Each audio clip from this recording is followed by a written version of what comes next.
Pemerintah Cina buka rahasia mengapa menyerbu Indonesia.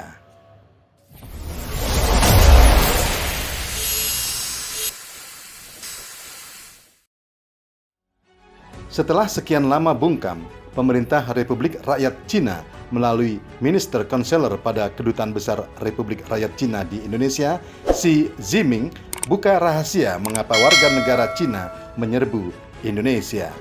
Xi Jinping mengatakan alasannya mengapa pemerintah Cina memasukkan puluhan tenaga kerja asal Tiongkok ke Indonesia. Kedatangan tenaga kerja asing Cina ke Bantaeng, Sulawesi Selatan misalnya saat kasus virus corona meningkat tajam sempat memicu polemik. Minister Counselor pada Kedutaan Besar Cina untuk Indonesia, Xi Jinping menyatakan bahwa para tenaga kerja itu telah mematuhi persyaratan maupun peraturan yang ditetapkan oleh pemerintah Indonesia. Xi Jinping mengatakan bahwa pihaknya mengetahui saat ini pemerintah Indonesia masih memperbolehkan warga negara asing memasuki Indonesia dan belum juga menangguhkan penerbangan internasional serta penerbitan visa lonjakan kasus corona. Menurut Xi Jinping, saat ini situasi pandemi corona di Cina telah terkendali secara efektif.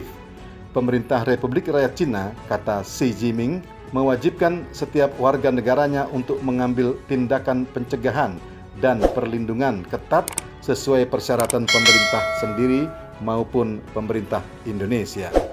Xi Jinping mengatakan, seperti yang kita ketahui, semua karyawan warga negara Tiongkok yang diperbolehkan masuk ke Indonesia telah memiliki visa yang berlaku, sertifikat hasil negatif tes PCR, dan kartu vaksin COVID lengkap, serta sudah menjalani isolasi yang diwajibkan.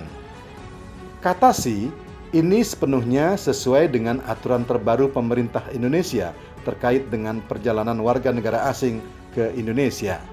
Xi Jinping mengatakan bahwa Cina telah menjadi mitra dagang yang terbesar bagi Indonesia selama 8 tahun terakhir dan sumber investasi langsung asing yang terbesar kedua bagi Indonesia selama 2 tahun. Menurut Xi Jinping, kerjasama ekonomi dan perdagangan yang erat wajarnya akan membawa pertukaran personel yang aktif. Xi Jinping juga mengatakan bahwa sebagian besar karyawan perusahaan Tiongkok yang ditugaskan ke Indonesia merupakan tenaga kerja teknis profesional.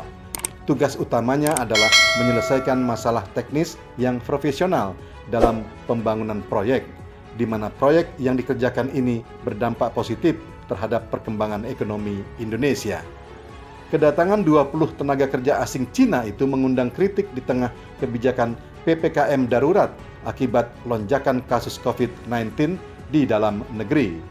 Sementara itu, Presiden Konfederasi Serikat Pekerja Indonesia atau KSPI, Said Iqbal, bersuara keras dan lantang untuk mengkritisi kedatangan ratusan tenaga kerja asing asal Cina ke Indonesia. Iqbal mengatakan bahwa pemerintah yang memberikan karpet merah bagi tenaga kerja Cina telah mencederai keadilan. Lagi-lagi, kata Iqbal, pemerintah menggelar karpet merah untuk tenaga kerja asing Cina. Hal ini, kata Iqbal, sangat mencederai rasa keadilan buruh Indonesia. Bahkan secara tegas, KSPI dan buruh Indonesia menolak masuknya tenaga kerja asing Cina yang bisa jadi unskilled workers atau buruh kasar tersebut. Mereka seperti kebal terhadap hukum Indonesia akibat telah berlakunya Omnibus Law Undang-Undang Cipta Kerja Klaster Ketenagakerjaan, khususnya terkait tenaga kerja asing asal Cina yang mengatur bahwa buruh kasar masuk ke Indonesia tidak perlu lagi izin tertulis dari Menteri Tenaga Kerja.